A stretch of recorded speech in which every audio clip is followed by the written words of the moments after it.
আসসালামু আলাইকুম।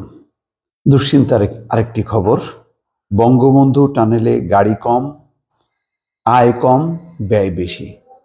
তাই যদি হয় চীনা ঋণে এই টানেলটি তৈরি করা হয়েছে। এখন যদি এটি ইনকাম কম হয় তাহলে এই লোন শোধ কিভাবে হবে?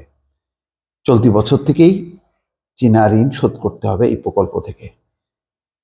এখন বিশ্লেষকরা বলছেন যে সরকারকে ভর্তুকি দিতে হবে। সরকার এই ভর্তুকি টাকা এই কঠিন সময় কোথা থেকে পাবে? তাহলে কি দাঁড়াচ্ছে দর্শক? সেই খবরটি তুলে ধরেছে প্রথম আলো। এখানে বলা হচ্ছে যে পরিমাণ যানবাহন চলার আশা করা হয়েছিল তার চেয়ে অনেক কম চলছে। চীনা ঋণ শোধ করতে লাগবে ভর্তুকি। চট্টগ্রামের কর্ণফুলী নদীর তলদেশে নির্মিত টানেল দিয়ে এখন পর্যন্ত প্রত্যাশা অনুযায়ী যানবাহন চলাচল করছে না। ফলে টোল আদায় কম হচ্ছে।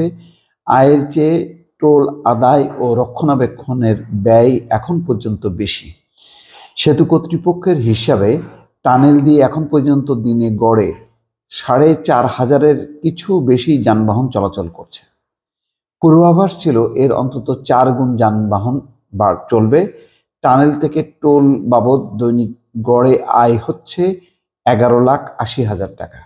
অন্যদিকে এই টোল আদায় ও রক্ষণাবেক্ষণ বাবদ দিনে ব্যয় গড়ে ৩৭ লাখ টাকা। দিনে যদি ৩৭ লাখ টাকা ব্যয় হয় আর আয় হয় অর্ধেকেরও কম, অনেক কম, ১১,৮০,০০০, ১২ লাখ, তাহলে অর্ধেকেরও কম। কর্ণফুলী নদীর তলদেশে নির্মিত বঙ্গবন্ধু শেখ মুজিবুর রহমান টানেলের মূল দৈর্ঘ্য ৩.৩২ কিলোমিটার। এটি দেশের নদীর তলদেশে প্রথম টানেল। চীনা ঋণ ও বাংলাদেশ সরকারের অর্থায়নে এই টানেল তৈরি করা হয়েছে। বাংলাদেশ সেতু কর্তৃপক্ষ বলছে এবছর থেকে টানেলের জন্য নেওয়া চীনা ঋণের কিস্তি পরিশোধ শুরু করতে হবে। আয় কম হওয়ায় রক্ষণাবেক্ষণ ব্যয় অন্যান্য সেতুর আয় থেকে মেটাতে হবে।